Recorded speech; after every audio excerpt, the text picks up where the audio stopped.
Hein. Il faut que je recommence? Bon, bah d'accord. Allez. Donc, bonsoir à tous et puis je vais vous remercier pour votre présence. Alors, on va faire un petit tour de table qui va être un petit peu, pas fait comme à l'habitude, mais enfin, comme la réunion ne se passe pas comme d'habitude, déjà, ça ne changera pas beaucoup. On va se présenter et je vais présenter les membres du conseil d'administration qui seront bien sûr appelés à se lever pour qu'on les repère. Et puis après, je vous expliquerai un petit peu. J'appellerai aussi les personnes qui sont présentes en visio. Et puis après, j'expliquerai, j'excuserai les absents. Voilà. Donc, je me présente, Edith Surmely, présidente du CAP Centre Social. Je présente Patrick, qui est à ma gauche, président adjoint du Centre Social. Nathalie, qui est trésorière adjointe. C'est ça, hein, voilà. Alors, Arlette, qui est membre du conseil d'administration. Samuel, à côté, membre du conseil d'administration. André, membre du conseil d'administration aussi. Voilà. Catherine, voilà, j'aurais dû dire les noms, mais enfin, c'est trop tard. Membre du conseil d'administration. Et puis Lucie, qui est aussi membre du conseil d'administration. Et Estelle, qui doit me répondre présente, mais je l'ai déjà entendue. Estelle? Présente. Oui, secrétaire du conseil d'administration. Voilà. Alors, je vais déjà appeler, et puis Manu, que je ne présente pas, parce que forcément, il est le maître à bord ici. Voilà. Marie Mallet, qui est candidate au conseil d'administration. Est-ce que vous nous entendez? Oui. Qu'est-ce qui maîtrise la langue des signes? Personne? Non? Bon. Donc, elle est présente, ça c'est sûr. Corinne Charrier, salariée à la... Elle était là.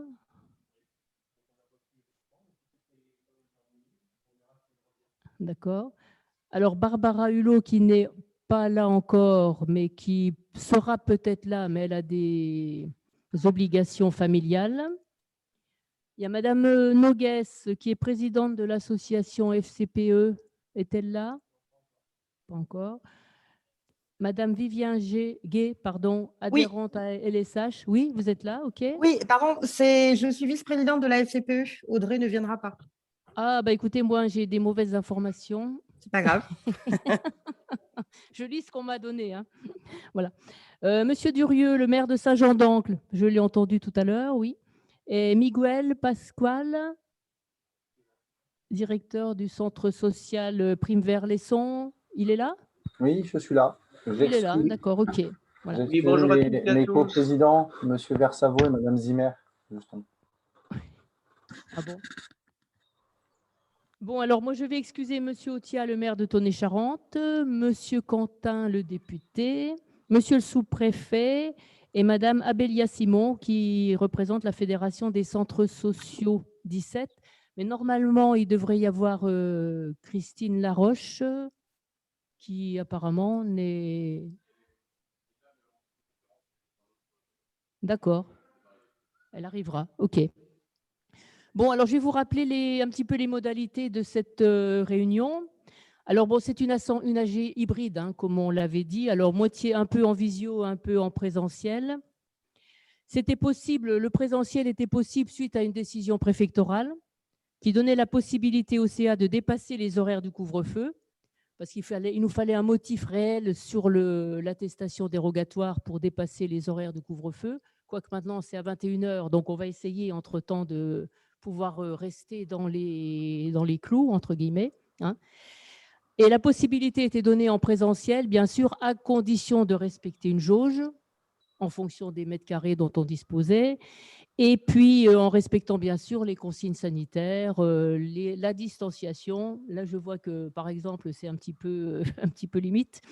Et puis le port du masque. Voilà.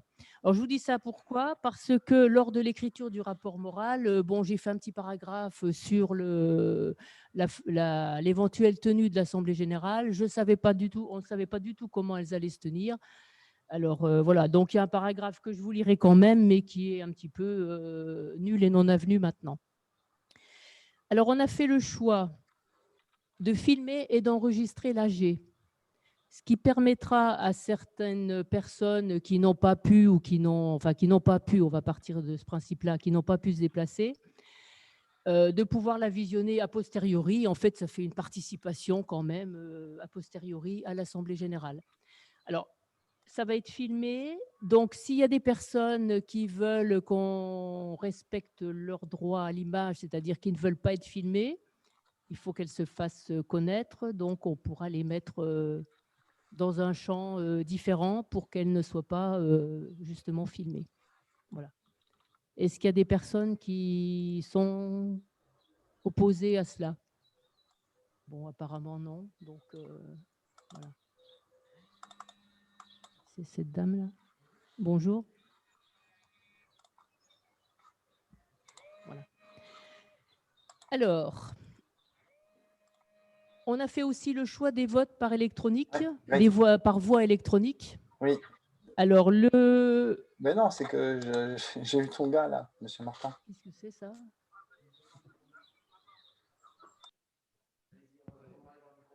Je recommence alors. Pas depuis le début, hein, parce qu'on ne va pas faire que ça.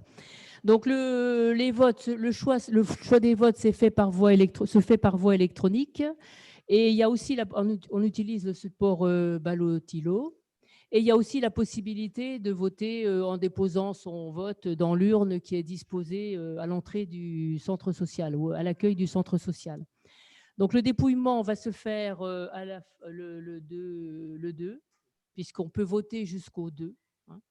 Et nous, on fera un dépouillement après pour finaliser le dépouillement en fonction des votes qu'on aura reçus dans l'urne dédiée. Voilà. Ouais, j'ai tout dit. Bon, alors maintenant, je vais vous dérouler l'AG. Donc, il y a différents rapports qui vont être lus. Donc, je vais lire le rapport moral. Le rapport c'est bizarre, hein, les sons qu'on entend. Le rapport financier sera lu par Nathalie. Au moment du rapport financier, Manu interviendra parce qu'il y a une coquille apparemment qui était glissée dans l'écriture du rapport. Et après, il y aura l'intervention de M. Brouard, l'intervention du commissaire aux comptes. Les rapports d'activité seront présentés par les coordinateurs du secteur. Donc, le rapport du secteur adulte par Manu Garcia, et puis le secteur enfance par François, qui devrait arriver. Voilà. Et le rapport d'orientation sera lu par mon adjoint, Patrick. On avait envoyé un courrier aux adhérents pour qu'ils posent des éventuelles questions. Bon, ben, les réponses vont être vite faites puisqu'il n'y a pas eu de questions. Voilà.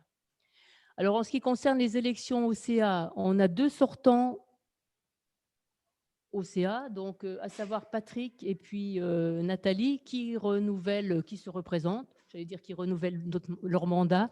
C'est vrai qu'on est en pleine période électorale, donc ça paraît un peu logique. Et puis, on a une nouvelle arrivée, l'arrivée de Marie Mallet, qui se présentera tout à l'heure si elle a retrouvé sa voix. Voilà. Et il y a encore 2 postes, il y aura 2 postes à pourvoir à la fin des élections. Donc, c'est pareil, il y a toujours un appel à volontaires, mais on sait que c'est toujours compliqué. Voilà. Bon, je crois que j'ai tout dit pour le moment. Le reste, je le réserve pour ma conclusion. Alors, je vais lire le rapport moral. Donc, les jours se suivent et se ressemblent.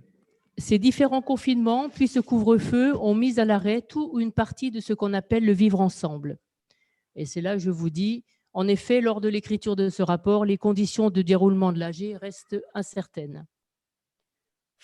Alors, la question était de se poser, savoir, fallait-il maintenir le huis clos de l'année précédente, la maintenir en présentiel avec toutes les contraintes d'ordre sanitaire et réglementaire, la réaliser en visio ou faire une assemblée hybride ou éventuellement la reporter. Bon, la reporter, on l'avait déjà décalée un petit peu, puisque de toute façon, on l'avait prévue pour la fin avril. Mais bon, les conditions sanitaires ne s'y prêtant pas, on a décidé de la reporter. Mais on a décidé aussi de la faire avant les vacances, parce que la faire au mois de juillet comme l'année dernière, c'était un petit peu trop décalé. Alors, les décisions gouvernementales du 16 mars 2020 ont bouleversé l'organisation du CAP. L'ensemble des activités enfants, jeunesse, adultes, familles et clubs a été fermé au public. Les usagers en ont été informés, les salariés ont été confinés et le travail à distance a été mis en place. Néanmoins, le lien n'a pas été totalement coupé, puisque les animateurs, le personnel administratif et les coordinateurs sont restés en contact téléphonique et par mail avec le public. Les France Services ont maintenu leur activité auprès des habitants, avec toutes les difficultés afférentes à l'accompagnement à distance. C'est dans ces moments extrêmement difficiles que les valeurs défendues par les centres sociaux prennent tout leur sens, c'est-à-dire qu'on a essayé de maintenir le lien. Bel exemple de solidarité aussi et de partenariat avec la mise à disposition d'animateurs du centre, venus en soutien aux dispositifs mis en place par la mairie pour l'accueil des enfants des personnels prioritaires. Une convention de partenariat a été signée avec la mairie et un protocole d'organisation a été envoyé à chaque animateur. C'était de leur part une démarche tout à fait spontanée. Et pour eux aussi, maintenir le lien avec la vie professionnelle a été un moyen de se sentir utile. Là, je vais les remercier pour le travail qui a été effectué. En même temps, le CAP a engagé auprès des services de l'État une procédure de déclaration d'activité partielle. Quoi qu'il en soit et quoi qu'il en coûte, pour reprendre une formule bien connue, le conseil d'administration avait décidé le maintien des salaires pour les mois de mars et avril, et cette disposition avait vocation à être reconduite. La reprise s'est effectuée de manière progressive à partir du 11 mai. Les modalités d'accueil et les organisations de travail ont été modifiées, l'objectif étant de minimiser les risques. Tous ces détails vous seront rapportés dans les rapports d'activité. Dans les rapports d'activité. Le secteur enfant-jeunesse est celui qui a été le moins impacté par la crise, alors que beaucoup d'activités du secteur adulte, famille, clubs et associations ont alterné entre arrêt et reprise pour de nouveau s'arrêter en novembre dernier. Néanmoins, l'activité des France Services a pu fonctionner de nouveau, mais sur rendez-vous. L'activité du bus se déploie. Nous avons rencontré 7 autres communes intéressées par ce dispositif.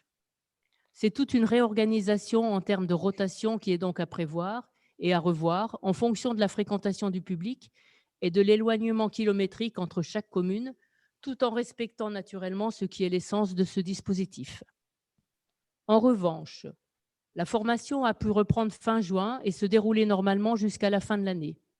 À noter que notre candidature dans le cadre de l'habilitation de service public socle de compétences a été retenue et nous restons donc sous-traitants du GRETA. Des événements majeurs sont venus ponctuer l'organisation du CAP. Il a fallu pallier les absences liées à des arrêts maladie et donc procéder au remplacement, mais anticiper aussi les départs en retraite. Claudine Gaudin, animatrice gym, a été remplacée par Thomas David. Brigitte Cosins par Emmanuel Garcia, animateur et formateur de ce secteur. Merci à elle pour le travail accompli et souhaitons-leur le meilleur dans la vie d'après.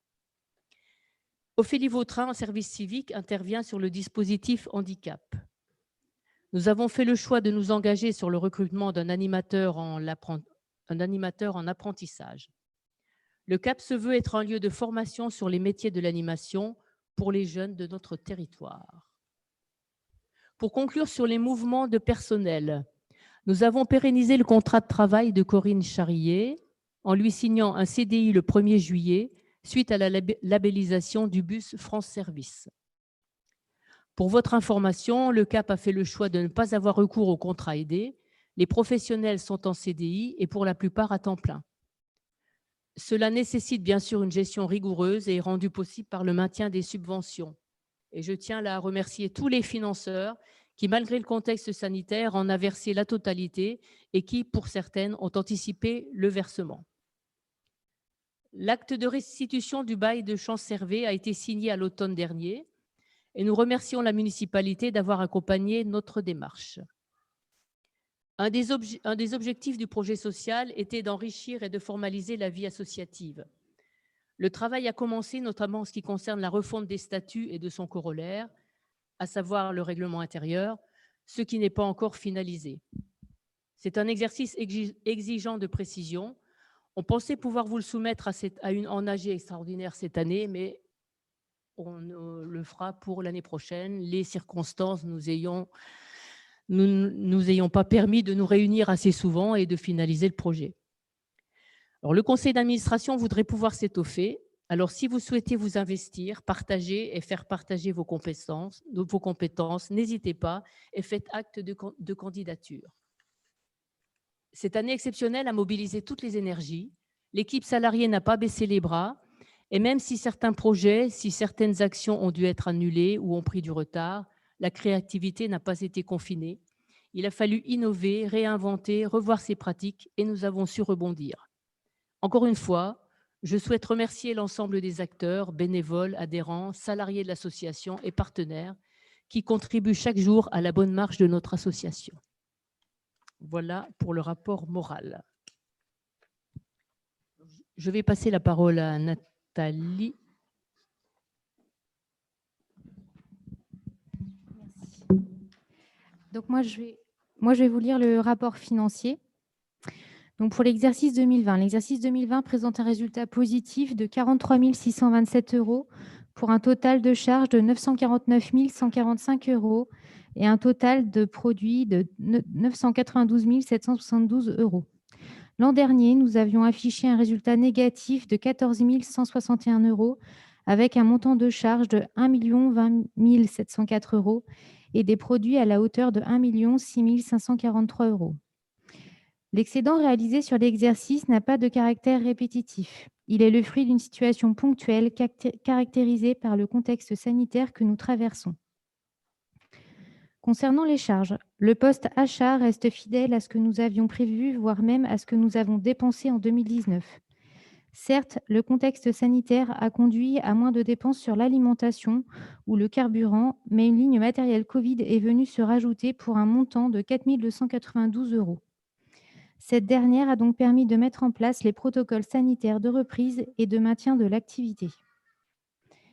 Pour les services extérieurs, là encore, nous observons un certain équilibre entre les dépenses prévues et réalisées. De nombreuses charges sont relativement fixes en général. Le confinement a eu peu d'impact. Le coût d'entretien des véhicules a augmenté car de gros travaux ont été réalisés sur le bus France Service. Les autres services extérieurs sont en baisse. Effectivement, l'arrêt des activités durant 2 mois, avec une reprise notamment pour le secteur enfant-jeunesse avec peu, voire pas de sorties extérieures, ainsi que l'annulation des camps, ont entraîné une baisse conséquente des dépenses. Les frais postaux ont aussi baissé de moitié. Nous avons fait le choix d'envoyer la facturation du centre de loisirs par mail et non plus par courrier. À noter que pour 2020, il n'y a quasiment pas eu de départ en formation pour le personnel, celles-ci étant toutes annulées ou reportées. Le fait d'avoir résilié le bail de Champcervé entraîne aussi une diminution de certaines charges. Concernant la masse salariale, la différence entre le prévisionnel et le réel est significative. Le confinement et le post-confinement n'ont pas permis l'embauche de vacataires, de mars à juin, pour le centre de loisirs. Nous avons, pour des raisons sanitaires, annulé les camps du mois de juillet.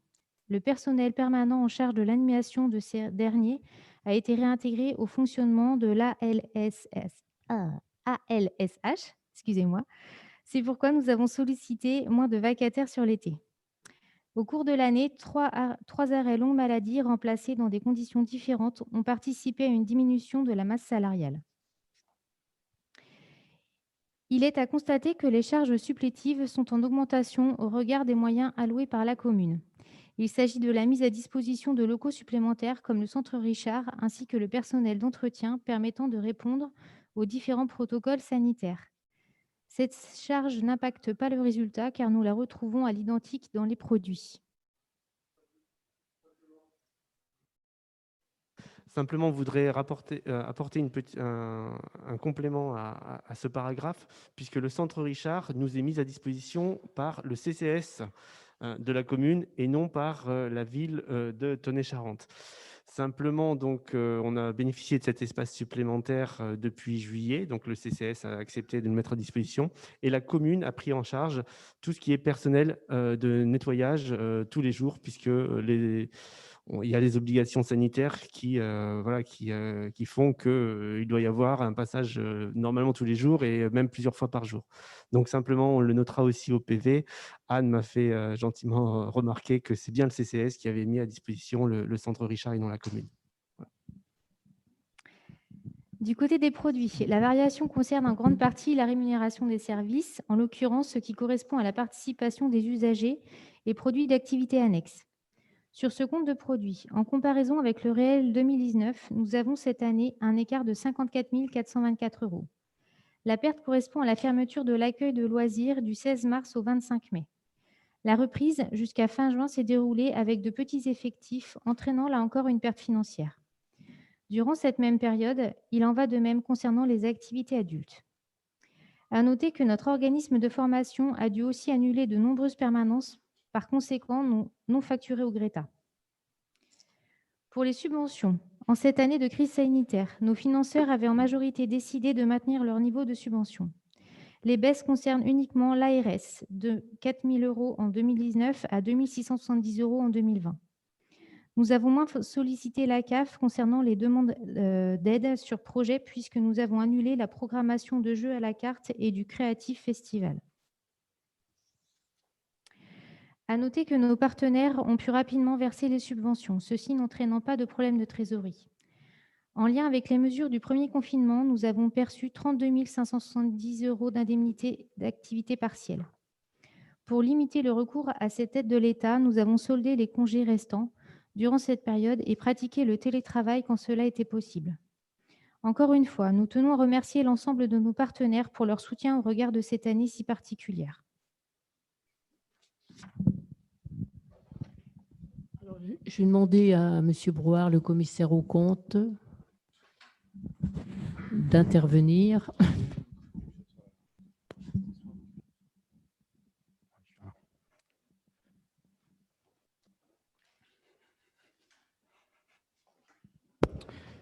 Donc, mesdames, messieurs, je vais vous donner donc lecture de mon rapport sur les comptes qui viennent de vous être présentés et dans une deuxième partie, le rapport sur les conventions réglementées.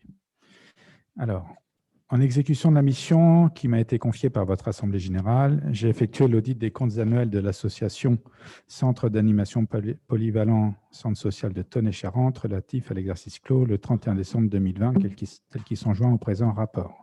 Je certifie que les comptes annuels sont au regard des règles et principes comptables français, réguliers et sincères, et donnent une image fidèle des résultats des opérations de l'exercice écoulé, ainsi que de la situation financière et du patrimoine de l'association à la fin de cet exercice. J'ai effectué mon audit selon les normes d'exercice professionnel applicables en France. J'estime que les éléments que j'ai collectés sont suffisants et appropriés pour fonder mon opinion. La responsabilité qui m'incombe en vertu de ces normes sont indiquées dans la partie responsabilité du commissaire aux comptes relative à l'audit des comptes annuels du présent rapport. J'ai réalisé ma mission d'audit dans le respect des règles d'indépendance qui me sont applicables pour la période du 1er janvier 2020 à la date d'émission du rapport et notamment, je n'ai pas fourni de services interdits par le code de déontologie de la profession de commissaire aux comptes. La crise mondiale liée à la pandémie Covid-19 crée des conditions particulières pour la préparation et l'audit des comptes de cet exercice. En effet, cette crise et les mesures exceptionnelles prises dans le cadre de l'état d'urgence sanitaire induisent de multiples conséquences pour les entreprises, particulièrement sur leur activité et leur financement, ainsi que des incertitudes accrues sur leurs perspectives d'avenir. Certaines de ces mesures, telles que les restrictions de déplacement et de travail à distance, ont également une incidence sur l'organisation interne des entreprises et sur les modalités de mise en œuvre des audits. C'est dans ce contexte complexe et évolutif qu'en application des dispositions des articles L823-9 et R823-7 du Code de commerce relatives à la justification de mes appréciations, je vous informe que les appréciations les plus importantes auxquelles j'ai procédé, selon mon jugement professionnel, ont porté sur le caractère approprié des principes comptables appliqués et sur le caractère raisonnable des estimations significatives retenues dans la présentation de l'ensemble des comptes. Donc voilà en ce qui concerne le rapport général. Et concernant le rapport spécial, ça va être plus rapide puisque je vous informe qu'il ne m'a été donné avis d'aucune convention passée au cours de l'exercice à soumettre à l'approbation de l'Assemblée délibérant en application des dispositions des articles L612.5 du Code de commerce. Voilà, merci de votre attention. Alors, est-ce qu'il y a des questions sur le rapport moral et le rapport financier? Est-ce que quelqu'un veut s'exprimer? Non. Bon. Eh bien, on va passer à la lecture des rapports d'activité. Alors, lequel commence? On commence par le secteur enfance-jeunesse, puis on finit par le secteur adulte. Regardez la progression normale de la vie.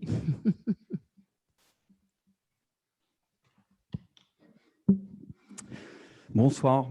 Donc, je vais rapidement faire une petite synthèse du fonctionnement du secteur enfance, jeunesse, prévention sur cette année 2020. Un certain nombre de points ont déjà été abordés dans le rapport moral ou dans le rapport financier. Ce sur quoi on pourrait insister dans ce contexte un peu particulier, bien sûr, il y a eu quelques conséquences sur la fréquentation de notre association au travers des activités enfants-jeunesse, puisqu'il y a eu un certain nombre de jours fermés sur l'ensemble des accueils.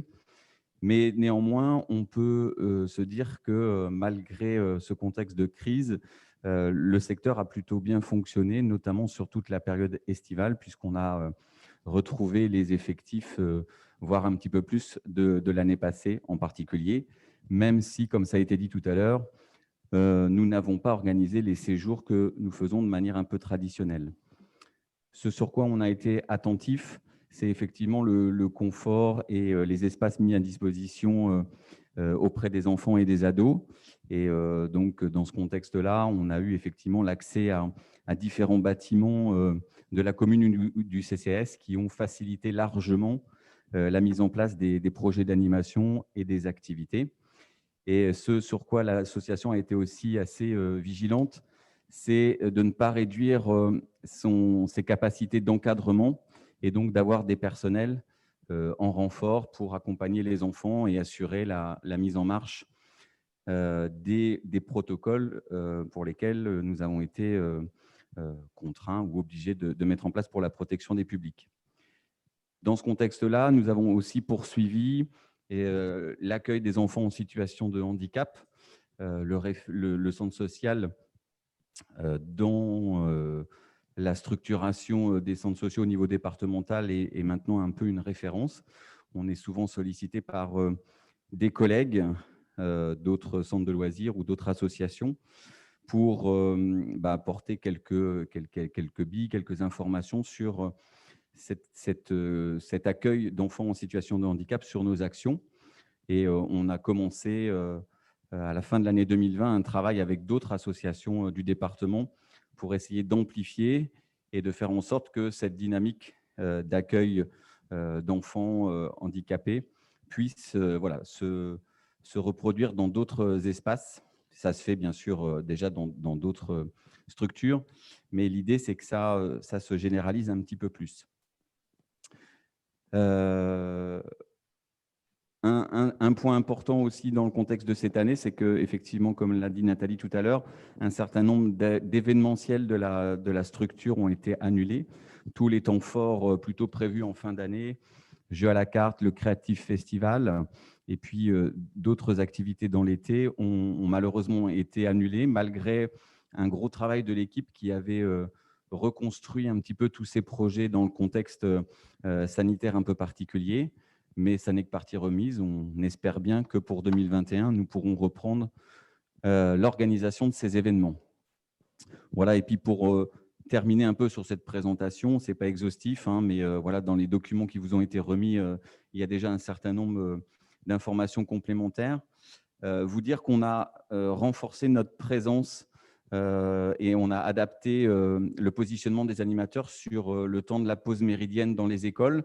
On intervient désormais 4 fois par semaine auprès du personnel de la mairie, auprès du personnel de la cantine pour gérer le temps de cantine et le temps d'interclasse des enfants sur ce temps-là, parce qu'il y a beaucoup de contraintes pour les enfants et donc il y a besoin qu'ils soient accompagnés. Donc, En lien avec la collectivité, on a travaillé sur l'adaptation de nos équipes et puis le renforcement de celles-ci sur ce temps-là. Que dans le même état d'esprit, on a renforcé un certain nombre de partenariats avec le collège Joliot-Curie de Tenay-Charente et notamment avec notre éducatrice de prévention, Claire Guillot, qui a développé ses activités et ses interventions auprès du public jeunesse, à la fois pour des animations de prévention primaire, mais aussi en ce qui concerne l'accompagnement de jeunes qui peuvent être un peu en difficulté et qui l'ont été, notamment dans ce contexte, avec du décrochage, avec parfois des ruptures au niveau familial ou en tout cas des difficultés. Et donc, il a fallu là aussi renforcer la présence et le partenariat avec les équipes éducatives de cet établissement. Et puis, pour finir, l'accompagnement des projets de jeunes, c'est une grosse partie de ce que défend et de ce que propose le secteur enfance-jeunesse. On a 3 projets qui ont couru malgré cette crise en 2020. Le projet Japon, le projet LAN qui consiste à mettre en place, qui va consister à mettre en place un week-end sur la pratique de jeux vidéo en réseau et jeux vidéo à distance. Et puis, un autre projet, peut-être un peu moins ambitieux, mais tout aussi intéressant, autour de la vidéo, qui a été notamment travaillé dans le cadre du secteur de la prévention. Ces 3 projets, malgré l'interruption de nos activités, malgré des groupes de jeunes forcément plus éloignés de nos actions et de notre quotidien, ont continué à fonctionner. Ils se sont retrouvés, des fois en visio, des fois en présentiel. Des fois, ça a été forcément un peu plus compliqué. Un certain nombre d'actions ont pu être menées. Et malgré tous les freins posés par cette crise, on peut dire que les jeunes restent mobilisés sur ces dynamiques-là, accompagnés par les équipes du CAP, bien sûr, et puis leurs familles qui les soutiennent dans ces démarches-là. Et notamment pour le projet Japon, l'objectif, c'était de partir normalement à la Toussaint 2020. Ils n'en démordent pas, ce groupe de jeunes, là, de 12. Et l'objectif prochain, pour le coup, pour eux, ils l'ont reculé d'1 an, ce sera de partir, on l'espère tous, à la Toussaint 2021. Voilà, donc pour vous dire que ça n'a pas trop freiné toute cette dynamique-là et qu'on va essayer de la maintenir, malgré des changements dans les équipes, mais ça, c'est le lot courant de la vie d'une structure. Et puis, l'adaptabilité d'un certain nombre d'actions qu'on a pu mener sur le secteur avec l'ensemble des équipes que je remercie vivement. J'ai tout improvisé. Il y a des questions sur le rapport d'activité? Des interrogations? Non? Bon, écoute. Manu, tu vas nous parler de ton secteur.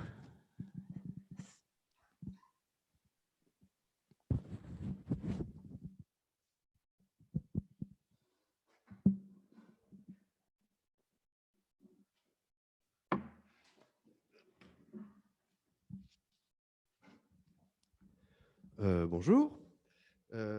Donc, sur le secteur adulte-famille en 2020, nous avons accueilli 218 personnes sur nos activités, dont 158 de Tenay-Charente. Et sur l'espace France Service, 485 et 297 sur la France Service itinérante, puisqu'ils ont été labellisés France Service, sont passés de MSAP à France Service. Les activités du secteur. Donc, en raison de la crise sanitaire, les activités du CAP ont cessé à la mi-mars pour reprendre partiellement mi-mai et en quasi-totalité en septembre pour à nouveau être suspendues. Pendant ces périodes de confinement, les liens avec nos adhérents ont été maintenus principalement par téléphone et par voie numérique.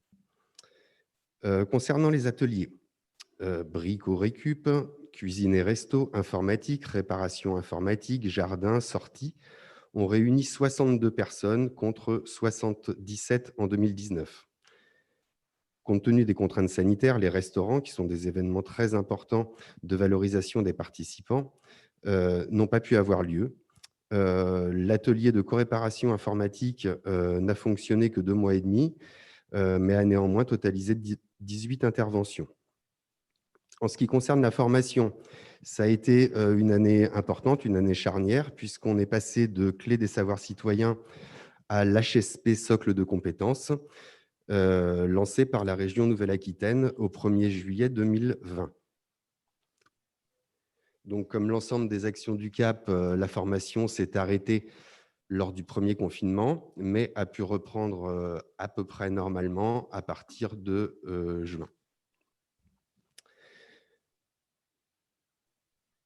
Bon, je vais vous passer le nombre de permanences. Notons que notre partenariat avec le GRETA nous a permis de proposer au sein de nos locaux des permanences de premiers gestes professionnels, de langue étrangère, ainsi que des ateliers socio-professionnels. La perspective pour 2021 est en hausse, puisqu'on a à peu près prévu 116 permanences. Cap Vers Mieux-être. Donc, Cap Vers Mieux-être, c'est le salon de coiffure solidaire, le salon esthétique et la relaxation. Donc, 42 personnes ont pu bénéficier de cette action, visant à redonner confiance en soi, à se réconcilier avec son image et à favoriser l'insertion professionnelle. Quelques séances qui ont pu avoir lieu cette année ont connu une bonne fréquentation, aussi bien sur les séances de coiffure que sur les soins esthétiques et la relaxation. La gym fitness et la gym douce, ce sont 102 personnes qui ont participé au cours de Thomas David. Lors du second confinement et par la suite, les séances de gym se sont tenues en visio.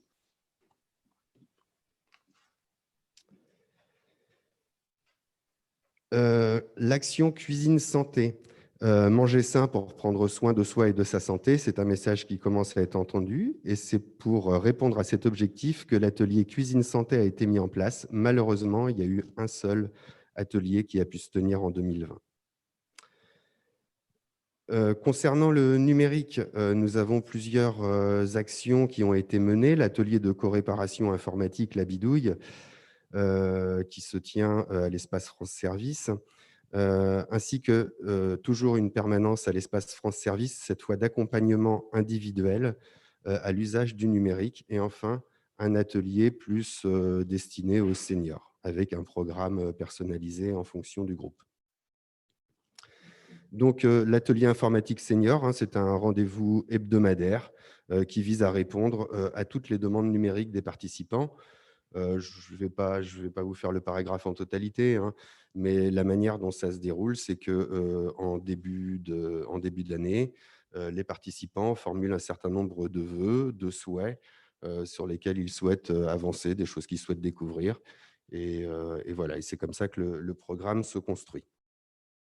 L'atelier de code de la route, qui est l'occasion de réactualiser ses connaissances, d'adapter sa conduite à la législation en vigueur, mais également d'être conscient de la réduction de certaines capacités, notamment la vue, les temps de réaction, etc., au fur et à mesure que les années s'écoulent. Donc, ce sont 2 séances par mois, les lundis, de 10h à 11h30. Là encore, après une reprise en demi-groupe, cet atelier a finalement été suspendu. Le portage de livres, qui est mis en œuvre depuis déjà 5 ans en partenariat avec la médiathèque de Tonnay-Charente, c'est un service gratuit qui concerne les habitants qui, momentanément ou plus durablement, ne sont pas en mesure de se déplacer jusqu'à la médiathèque.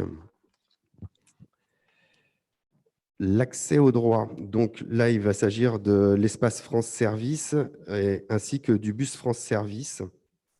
Donc, la MSAP fixe ainsi que la MSAP mobile ont toutes les deux été labellisées France Service et Bus France Service lors de la première vague de labellisation de l'État en janvier 2020, ce qui est une forte reconnaissance du travail engagé et effectué à travers ces 2 dispositifs. L'offre des services que les France Service doivent désormais assurer est très ambitieuse et le champ des missions des agents d'accueil s'est considérablement élargi à travers les 9 opérateurs partenaires, la Poste, Pôle emploi, la CAF, la CPAM, la CARSAT, la MSA, la NTS, l'Agence nationale des titres sécurisés, ainsi que la justice, les finances publiques. Afin d'être prêt au passage à la France Service, de la MSAP à la France Service, les quatre agents ont été formés, ont suivi 2 sessions de formation en 2020. Depuis septembre 2020, il y a une permanence hebdomadaire des impôts qui se tient tous les mercredis après-midi, en plus des 3 permanences déjà présentes, c'est-à-dire la mission locale, l'UFC Que Choisir et le CLAGE, c'est le comité local pour le logement autonome des jeunes.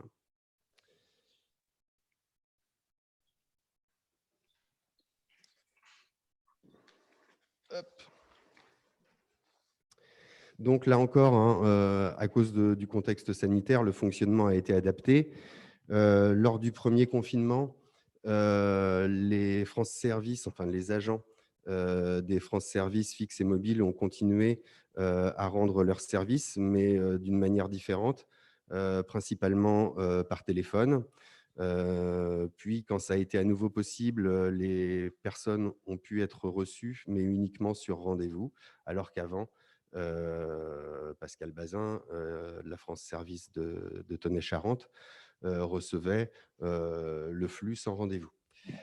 Donc, on a dû s'adapter par rapport à ça.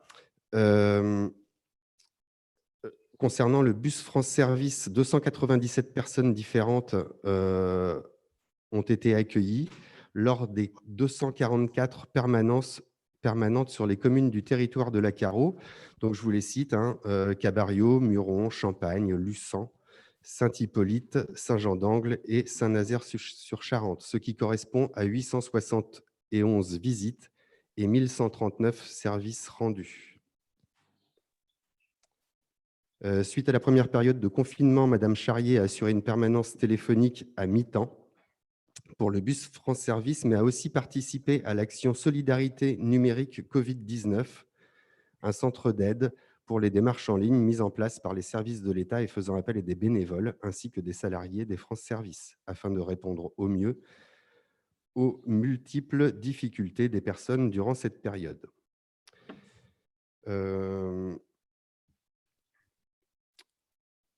Donc, ce bilan est avant tout celui de ma collègue Brigitte, qui est en charge du secteur 10 mois de l'année 2020. Donc, j'en profite pour la saluer. Ça a été une année compliquée, particulièrement pour certains ateliers qui, aujourd'hui encore, n'ont pas pu redémarrer. Je pense aux personnes qui participaient à l'atelier cuisine, au restaurant, etc. Donc, on espère que ça va pouvoir redémarrer rapidement. On a essayé sur cette année de maintenir ce qui était possible, c'est-à-dire particulièrement l'accès aux droits avec les France Service ainsi que la formation pour adultes. Donc, voilà, on espère que 2021 ira mieux. Voilà, je vous remercie. Oui. Manu, il y a des questions?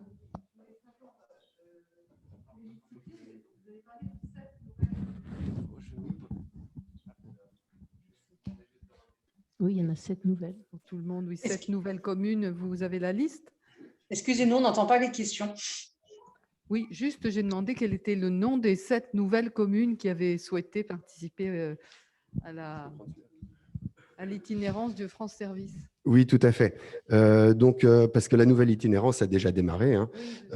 Et donc, maintenant, nous comptons parmi les communes visitées Lagripprie, Saint-Agnan, Loire-les-Marais, Breuil-Magnier, Beaugé et Saint-Coutan.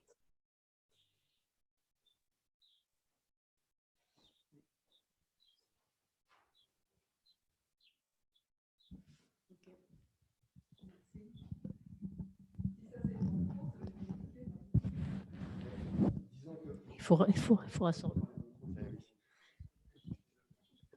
Excusez-moi. Disons que pour l'instant, ça représente 13 communes. Donc, c'est toujours gérable de pouvoir s'organiser sur la nouvelle itinérance. Mais c'est vrai qu'au-delà de 14, ça risque d'être assez compliqué. Et il faudra revoir le fonctionnement. Voilà. Mais pour l'instant, ça reste possible de proposer des permanences d'une demi-journée dans chaque commune Voilà, ça reste raisonnable.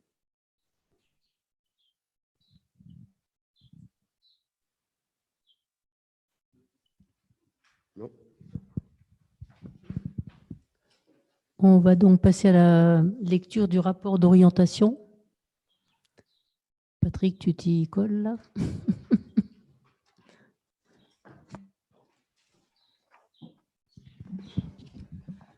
Alors, pour débuter la rédaction de ce rapport d'orientation, nous voulons tout d'abord souhaiter la bienvenue aux salariés qui ont rejoint l'équipe du CAP en début d'année.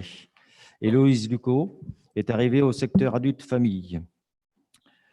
Thomas Pertu vient de prendre la fonction dans le secteur enfance-jeunesse, tandis que Manon de Matos a signé un contrat d'apprentissage en tant qu'animatrice enfance et auprès du public adulte. L'organisation du secteur adulte-famille a quelque peu été modifiée. L'arrivée d'Héloïse a permis d'apporter plus de transversalité à la mission qu'elle occupe. Nonobstant le contexte sanitaire qui perdure dans le temps, il nous faut poursuivre la mission en œuvre de notre projet social. Nous continuons de développer le Aller Vert, notamment à travers la nouvelle itinérance du bus France Service, qui va être accueilli par 14 communes de l'agglomération. L'utilisation du dispositif Promeneur du Net, piloté par notre éducatrice de prévention, s'est accentuée, conséquence directe des confinements. Nous contribuons à une meilleure communication de notre action. Nous avons, en ce début d'année, développé une page Facebook relatant l'ensemble des activités des secteurs. Une newsletter va prochainement voir le jour. Comme énoncé dans le rapport moral, un groupe d'administrateurs travaille activement sur la refonte de nos statuts. Nous le proposerons à l'Assemblée générale 2022. Nous poursuivons et développons l'action du PAVA, point d'appui à la vie associative. Cette année, celui-ci va connaître une évolution suite aux expérimentations proposées par les services de l'État. Elle a pour but de renforcer l'accompagnement du mouvement associatif local. Depuis 2 ans maintenant, un groupe de jeunes demeure mobilisé sur l'organisation d'un séjour au Japon. Malgré le contexte, ils font toujours preuve de motivation pour mener ce projet à son terme. Nous continuons de les voir engagés sur de nombreuses actions du territoire. Notre dispositif handicap est bien repéré de la part de nos partenaires. Nous sommes d'ailleurs sollicités par ces derniers pour participer au développement de l'accueil des enfants en situation de handicap au sein des centres de loisirs. Un projet pour accueillir une annexe IME de l'UNAPEI au sein des locaux du CAP est en cours de réflexion.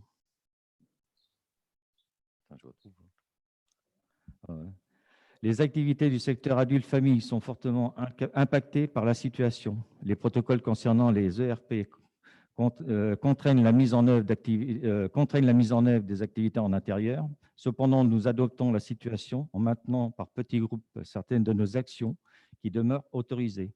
Pour répondre aux besoins des habitants, nous développons également des animations en extérieur. Le projet du garage d'insertion Rochefort-Océan, sur lequel nous sommes engagés depuis de nombreuses années, reste compliqué à mettre en œuvre.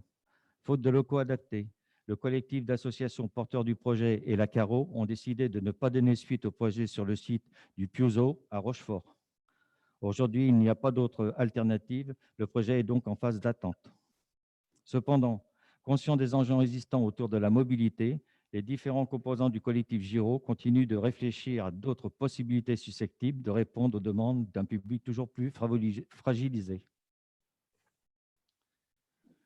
Sans vouloir faire abstraction au contexte sanitaire, le CAP Centre Social entend continuer à répondre aux besoins des habitants, à les accompagner et à les soutenir. Pour cela, nous devons nous organiser pour maintenir le lien qui est fragilisé pour beaucoup. Le tout numérique n'est pas la solution. Il peut certes parfois aider, mais il peut aussi exclure. Gardons nos fondamentaux tout en continuant à faire vivre les valeurs qui nous animent. Je pense au budget prévisionnel. Alors, le budget prévisionnel maintenant, oui. Le budget 2021 a été réalisé en juillet 2020.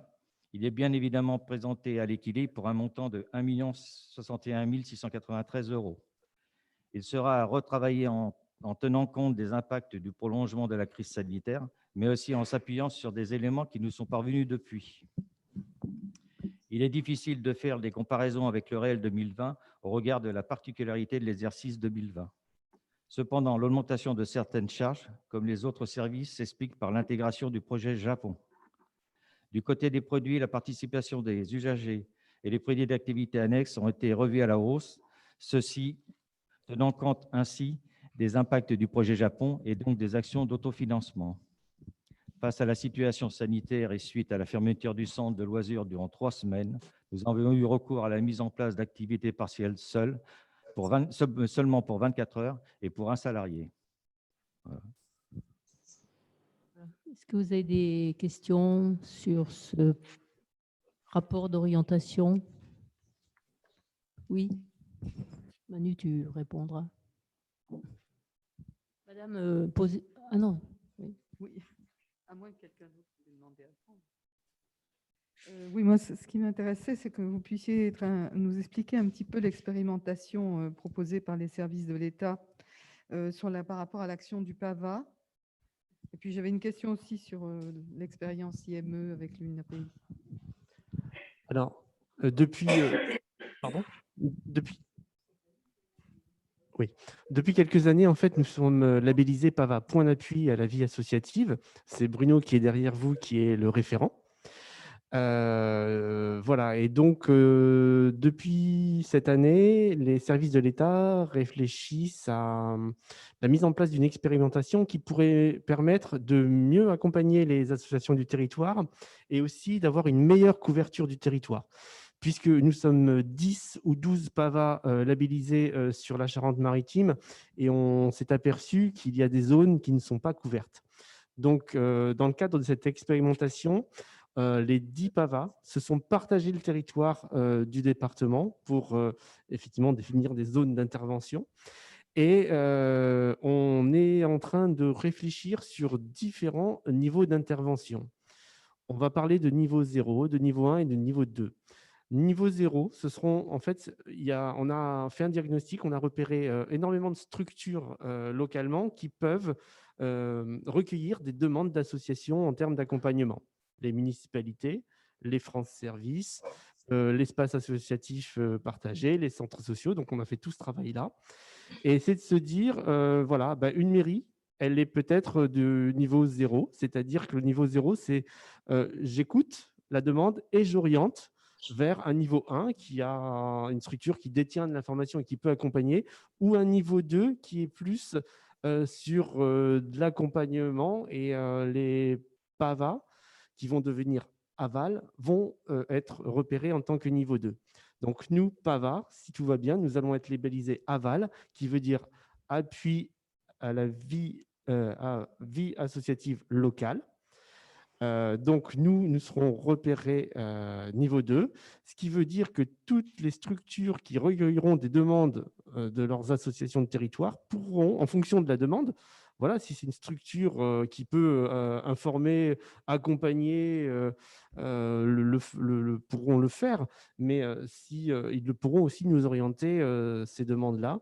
On sera sur de l'accompagnement budgétaire, on sera sur la refonte de statut, la création, les demandes. On a eu pas mal de demandes sur les FDVA, les fonds de développement à la vie associative, donc des fonds des députés, l'enveloppe des députés qui est disponible pour développer des projets.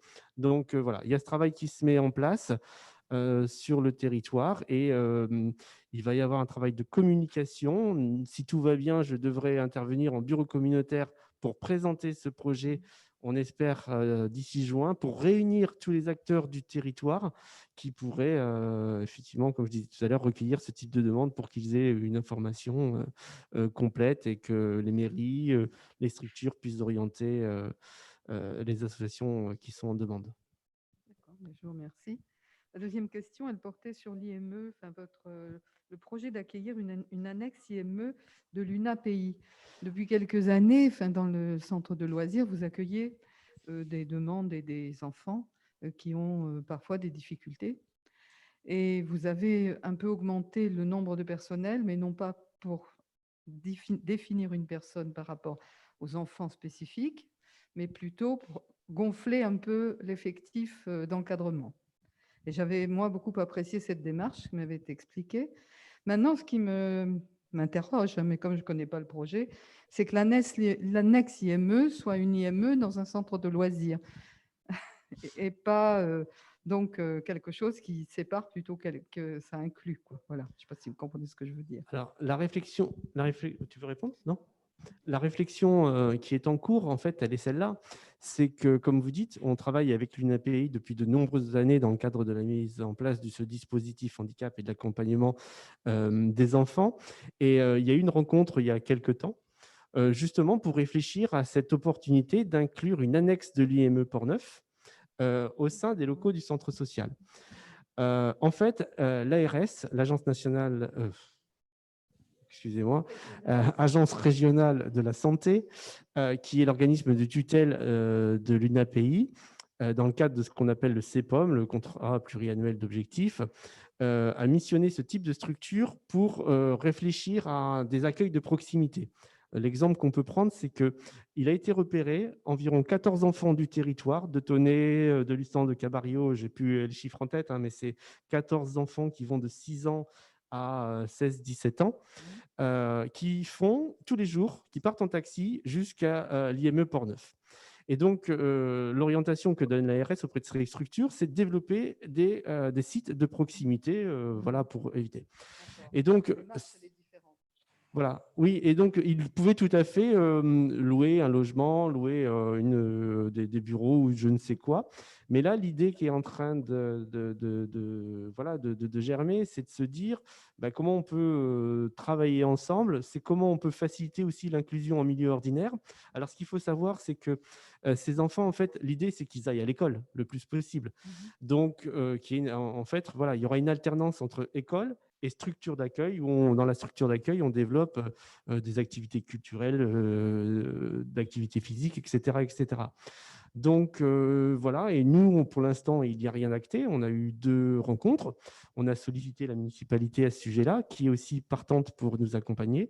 Notre conseil d'administration a émis un avis favorable et l'UNAPI est en train de travailler avec l'ARS et l'inspection académique, parce que qui dit annexe localement, dit que les enfants seront à l'école. Alors, voilà, les 6-10 ans, ils sont à peu près 6 ou 8. Après, il y a des ados. Et l'idée, c'est aussi de faire le lien avec l'IM-Pro, un petit peu la Croix-Rouge. Voilà. Sachant que l'IME et l'IM-Pro, on n'est pas forcément toujours sur les mêmes publics et les objectifs sont un petit peu différents, mais il peut y avoir du lien. Donc voilà, c'est ce qui est en train de se préparer. En termes d'échéancier, on n'est pas sur la rentrée prochaine, on n'est pas en janvier 2022, mais en tout cas, on se laisse du temps pour construire un peu les choses. Et toujours dans l'objectif de faciliter l'inclusion en milieu ordinaire, on est aussi sur des réflexions de mutualisation de moyens, etc. etc. Donc, pour l'instant, la démarche, elle est juste engagée. Ce qui me semble intéressant, c'est que votre démarche de départ... Oui, votre démarche de départ qui était effectivement d'accepter des jeunes qui ont plus de difficultés que d'autres, même des problématiques autistiques, dans des groupes d'enfants qui, eux, n'avaient pas de problématiques particulières, et que cet accompagnement-là puisse durer aussi, parce que ces enfants-là, ils peuvent être encore en famille, pas forcément dans des établissements, et bénéficier d'accompagnement spécifique scolaire, mais sans forcément être dans un établissement. Donc, c'était intéressant aussi qu'ils puissent être accueillis dans les groupes que vous avez, Tout à fait. les groupes d'enfants du centre de loisirs. Voilà. Et comme disait tout à l'heure François, on est sollicité pas mal pour effectivement faire part de notre expérience.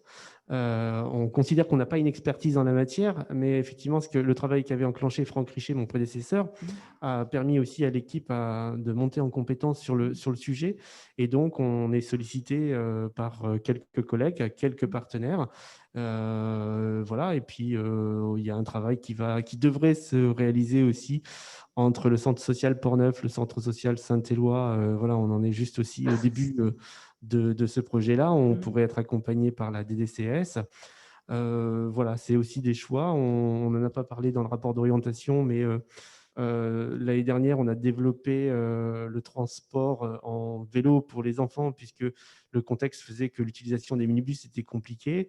Et pour effectivement faciliter l'utilisation de ce transport par les enfants en situation de handicap, qui est parfois possible et qui peut s'adapter, ils peuvent tout à fait faire la même chose que les autres enfants, mais on va se doter de 2 vélos cargo électriques. Donc le CAP a fait sur ses fonds propres le choix d'investir sur ce 2 types de vélos, justement, dans ce cadre-là, pour continuer à développer l'accueil de ces enfants et de ces jeunes. Ben, je vous remercie. En tout cas, Merci. c'est des expériences intéressantes.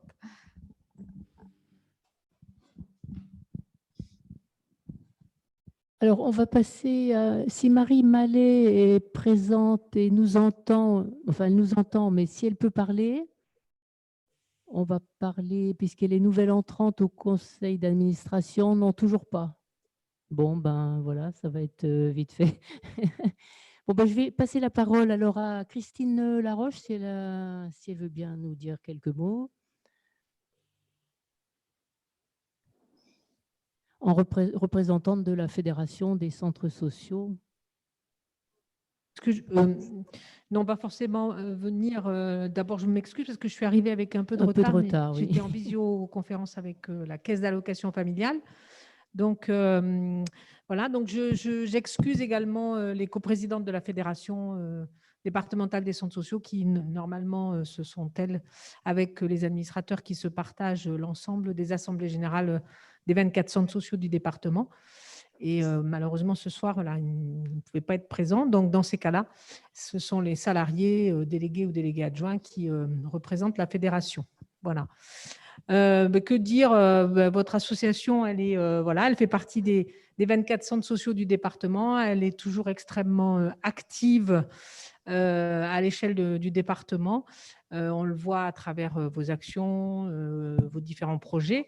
Elle est innovante aussi, cette association. On vient d'en entendre avec ce travail autour de l'IME, du handicap, etc., mais aussi par rapport à l'évolution des PAVA, également par rapport à tout ce qui est France Service, et notamment avec la mise en place de ce France Service mobile. Donc, c'est une association voilà, innovante, créatrice à bien des titres par rapport à d'autres collègues, enfin à d'autres centres sociaux. Et puis, c'est une association aussi impliquée dans le réseau départemental à travers un collectif jeunesse notamment. Et on espère prochainement la mise en place d'un réseau jeune, donc avec Thomas et des jeunes de Tonnet, mais également sur le collectif DAC, également sur Référent Famille. Donc voilà, c'est une association très présente au sein du réseau. Et voilà, donc merci à vous et puis bonne continuation. Hein. Voilà, et puis un dernier point aussi sur cette année qui a été si particulière et pas facile à vivre pour tout le monde. Donc, je rejoins et je m'associe aussi aux mots de votre conseil d'administration dans son rapport moral sur le fait que, oui, nos associations sont vraiment indispensables pour permettre la création du lien social et du vivre ensemble, même si beaucoup de centres ont souffert, alors que c'est notre mission première en termes de lien social, d'avoir eu autant de difficultés à pouvoir maintenir ce lien, voilà, même si effectivement tout ce qui est numérique nous a permis d'aider à ça, mais pas auprès de tout le monde. Voilà. Donc, là aussi, il faut qu'on essaye d'imaginer, d'inventer, et c'est quelqu'un qui n'est absolument pas pro-informatique ou vidéoconférence qui vous le dit, mais en tout cas, voilà, il faut qu'on essaye d'être un peu plus innovant en la matière. Voilà. Merci à vous. Un spécialiste. Donc, je vais passer la parole à Monsieur Durieux, le maire de Saint-Jean-d'Angle. Vous m'entendez?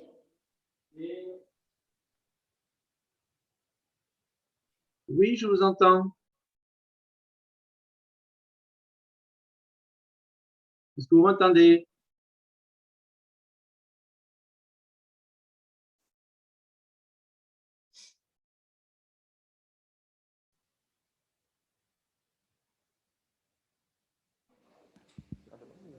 Ça fait un peu de dialogue.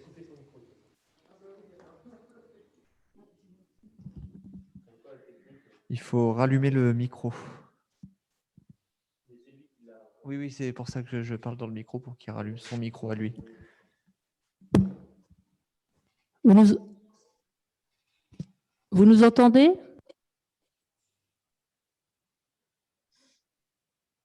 Oui, on vous entend. Hein. Ok, je vais pouvoir.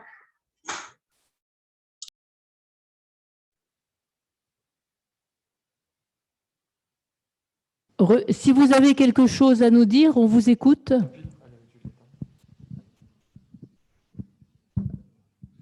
Il est...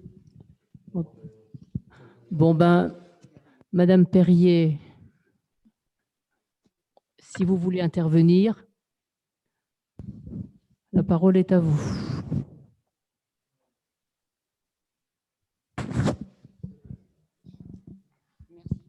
Oh ben, je vais être brève parce que vraiment, vous avez dit beaucoup de choses.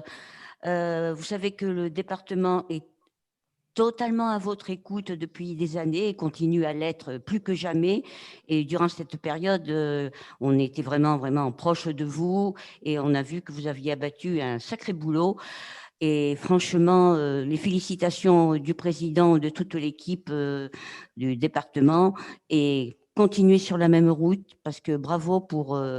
voilà, ça encourage quand même et puis ça remet quand même le moral aux troupes et ça c'est important parce qu'il y en a beaucoup qui quand même ont baissé les bras, surtout chez les jeunes qui ont eu certains, pas mal de malaise, etc. Enfin voilà, il y a quand même eu du mal-être dans l'ensemble de la population, que ce soit les plus jeunes et aussi les adultes. Voilà, donc bravo et félicitations à tous pour votre implication dans ce lourd travail qui est le CAP. Voilà. Merci. Alors, on va passer la parole à Madame Lecrène, qui représente la mairie de Tonnet-Charente. Bon, on ne va peut-être pas revenir sur cette période très particulière, en espérant qu'elle se finisse bientôt, parce qu'on n'en est pas encore sorti. Et c'est vrai que pour un centre social dont la mission première est le lien social justement entre les habitants, ça a été une période sûrement très difficile à vivre. Bon, néanmoins, j'aimerais quand même souligner quelques actions qui me tiennent particulièrement à cœur, notamment donc l'inclusion et l'accompagnement des enfants en situation de handicap. Donc, on peut voir que justement le fait d'avoir été fer de lance et puis maintenant de servir d'appui aux autres centres sociaux, ça porte aussi ses fruits avec d'autres projets qui vont peut-être bientôt voir le jour. L'éducatrice de prévention aussi, je pense que dans cette période qui a été si particulière où les enfants dans les collèges n'ont pas été toujours accueillis, où il y a eu aussi du distanciel, elle a sûrement permis de récupérer quelques collégiens au vol et permettre de maintenir le lien avec le collège et la scolarité. Et puis, les France Service, voilà, dont le succès ne se dément pas. Il va falloir être quand même vigilant au nombre d'opérateurs, hein, parce qu'on voit bien que ce service de proximité, il est extrêmement sollicité par les habitants, mais en même temps, on ne pourra pas remplacer tous les services publics qui étaient présents jusqu'ici. Et puis aussi, évidemment, le succès avec le France Service itinérant. Et là aussi, on comprend que les communes souhaitent vivement pouvoir bénéficier de ces services, mais là aussi, il va y avoir aussi peut-être des limites parce que les temps sont contraints et il faudra aussi pouvoir faire un accompagnement de qualité auprès des habitants. Donc voilà, écoutez, qu'est-ce qu'on peut se souhaiter? Qu'on sorte très vite de cette situation. Voilà, et puis en tout cas, bravo pour le travail effectué. Il a fallu réinventer des choses, il a fallu s'adapter, vous avez su le faire, donc félicitations. Et puis, en espérant que l'année prochaine, l'AGI reprenne un visage plus conventionnel. Merci. Je vais essayer de réinterpeller Monsieur Durieux. Oui, est-ce que vous m'entendez? Ah oui, oui, oui. Voilà. Oui, à travers le CAP, je tenais à remercier le bus France Service pour toutes les actions menées et à mener, puisque encore il y a beaucoup de travail. Mais je sais que Madame Corinne Charrier fait le maximum. Alors bien sûr, elle est un peu diluée, puisqu'effectivement, 14 communes, c'est un franc succès, bien entendu, puisque tout le monde demande à faire partie d'avoir le bus France Service sur sa commune. Alors moi, je tenais quand même à la saluer, à la remercier très fort, parce que c'est quand même un service public de proximité. Et il faut savoir que toute personne ne peut pas se déplacer, surtout dans nos endroits un peu reculés, où il n'y a pas de bus, forcément, et il n'y a pas de ligne de bus qui permet d'aller à Tonnet-Charente ou à Rochefort. Et le fait que France Service, le bus, arrive chez nous, eh bien, je crois que ça dénoue pas mal de problèmes. Et bien entendu, je crois que maintenant que ça se connaît très bien, le bus est bien connu, les gens ils attendent en fait, un peu comme le passage du bus de boulanger qui passe dans les communes. On attend le bus France Service pour, bien sûr, dénouer tous nos problèmes. Merci à eux. Merci.